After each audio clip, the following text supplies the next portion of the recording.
Unscripted.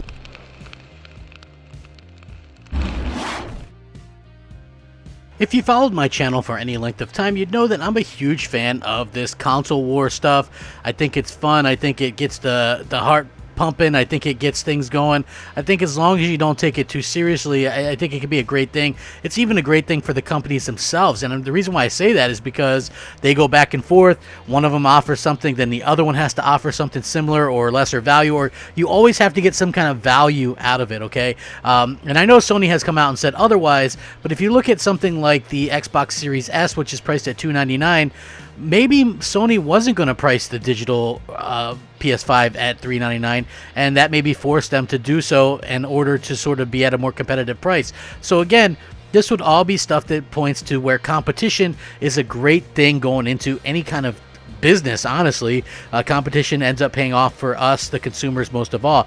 Just look at Game Pass, right? A lot of people like Game Pass. You see people hyping Game Pass, and then you see Sony come back with their own PlayStation Plus collection, which is a fantastic collection. Is it 200 games? No. Is it a great collection to entice people over to the PlayStation 5 who were maybe on Xbox One this past generation? Absolutely. I don't see why that wouldn't be a thing. You know, they've actually done a really good job, I think, of giving people numerous reasons to actually go out there and, you know, buy a PlayStation 5. I think for me personally, obviously one of the biggest reasons is the exclusive content, and I realize that that's a broad statement. You know, things are going to change. We're going into the future of gaming.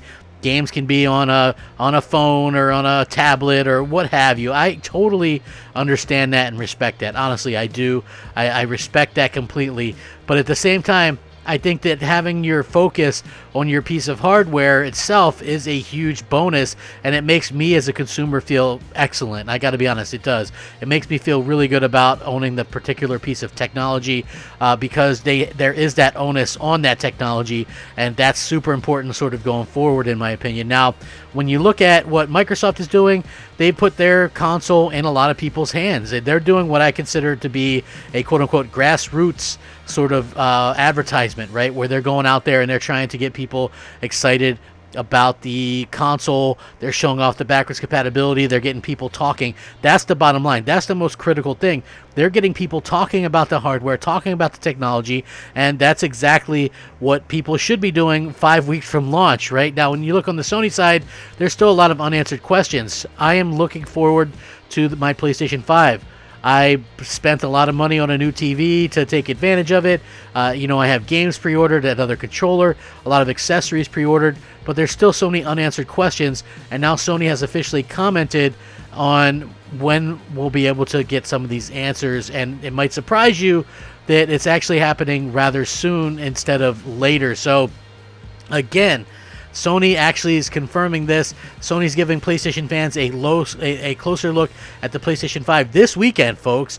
Sony's given everybody a closer look with a number of YouTubers, and I mentioned this a little bit before, but now we have details on what we're going to be seeing with the hands-on experience with the next generation console. So this would be the first official time where I think we've actually seen the console in person.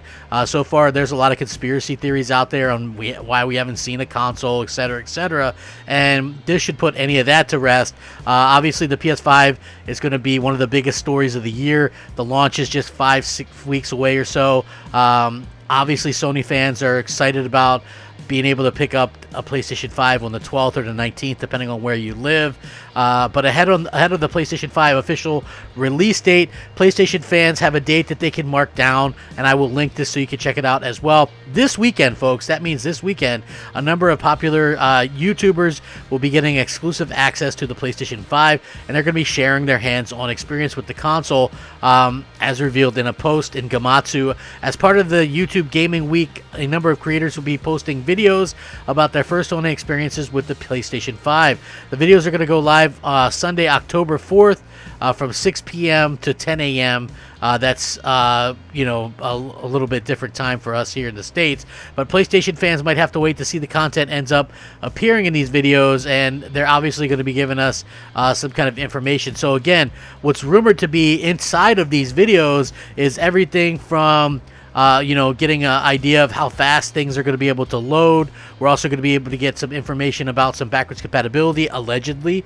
I don't know if that's 100% sure yet, but I think that that's something that would probably get people really excited about the upcoming console. Maybe actually running some games that we haven't seen before or something along those lines, some boost mode stuff. Rumor has it we might even get something along the lines that's going to show us exactly how the expansion slots and stuff like that work. But at the end of the day, it will be our first look at the actual consoles themselves, which is an exciting feature in and of itself. It gets me very excited about what we're going to be able to see, because again, we haven't been able to see much. I mean, supposedly different outlets have had one, but have we seen anything specifically like per se the way we've seen people holding an Xbox Series X? No. But then again, we have seen specific gameplay to the Xbox Series X, or excuse me, for the PlayStation 5, but not the Xbox Series X. Unfortunately, look, I would love this to have actually seen some gameplay on the Xbox Series X. Again, waiting a long time to actually get some kind of confirmation that this thing actually exists and they can actually play some games. I think that would be pretty fantastic. Like next gen games. So far, we haven't really seen what it can actually do. So this will be like our first real like impressions video from fellow YouTubers, and I can't wait. I think it's really going to be an exciting time, and a lot of people seem like they're very, very happy for it as well. There's going to be a lot of different things, like I said, that's going to be able to let me see, 1 2 3 4 5 6 7 8 9 10 11 12. So there's going to be 12 different YouTubers hands-on with this. Is it going to be able to bring us a lot of the features and details on what the console is actually going to be able to do? And that's going to be something that I feel like is what a lot of people are asking for, right? Like, if you've seen, a lot of us have seen exactly what the a lot of the we know what these things are capable of. We just want to hear about some of the more interesting features. Like for me personally, and I did a video on this the other day, I want to know about the cross saves and stuff like that. Like if I boot up a PS4 game on my PS5, is the save file transferred there, right? Like you have to remember, the save files are different on PlayStation Network because you need PlayStation Plus, which I have, to access like cloud streaming and stuff like that. So it could be a situation where they're trying to figure out how to do that, but it is a little bit odd nonetheless that we haven't really seen, many games that are going to actually be supporting that cross-gen save. Like Miles Morales is going to be able to do that, but outside of that, not really sure exactly what can do it. But I do think that this is going to be a great thing to be able to do, be able to see what this thing can do. We might see some of the load times on some of the games. So supposedly we're going to see what the controller is capable of, and we're going to see some of these things in action. And I got to say, that sounds absolutely phenomenal to me personally. I know a lot of you are in the same boat as me, where you actually want to see these things running and see exactly what we're going to be able to get from it or whatever. But yeah, very exciting time. Very awesome to see people kind of going out there and talking about getting people excited about this next generation, because I feel like, yes, until recently, it was kind of meh. Like we all were hoping for the best, but we don't know what to expect because, again, we are in the we're in the middle of a pandemic and things kind of change, and it's just a really bad situation. And I really do hope that we get some kind of definitive news on a lot of the things that the PlayStation 5 can do and maybe what it can't do and things like that. That's going to be very important. Some people are still, obviously, it doesn't matter short term. Everybody that wanted to buy a PlayStation 5, that thing's sold out, so you probably either have it or you got to wait till launch, or you got to wait till next year sometime to pick one up. But at the same time, I feel like it's very prudent for both Sony and Microsoft to let people know as much as possible. I'm sure that they don't have some kind of ulterior motives. Like, I know people think it's like I'm joking around because we haven't seen Series X gameplay.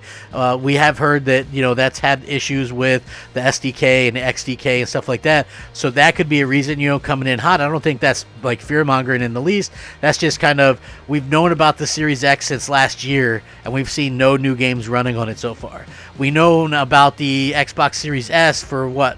a couple weeks, and we've already seen multiple games running on it, including Assassin's Creed. And I'm talking new games, not old games, because we've seen, oddly enough, plenty of old games running on the Series X, but it seems like maybe they need some kind of update or something to run with some new games. I don't know. It's crazy though, man. It's very interesting to sort of understand where this is all coming from and what to expect from it. But yeah, it would be very, very interesting, and I have to say it's going to be fun to see exactly what happens at the end of the day. But let me know what you guys think. Sound off into the comment section below or elsewhere. You know, you guys can hit me up on Twitter. You guys can hit me up on PSN at Crapgamer. You guys can hit me up on MOH Space Crapgamer on Xbox Live. And, you know, I think that it's going to be a very, very interesting situation where this happens. You know, I just got to say, it's incredible to see all the support.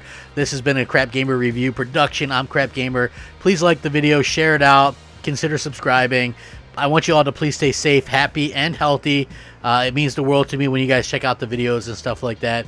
Please continue to do so. Thank you so, so much for that. You know, take care of each other. Game on. Game on, my friends. Crapgamer, out. Unscripted.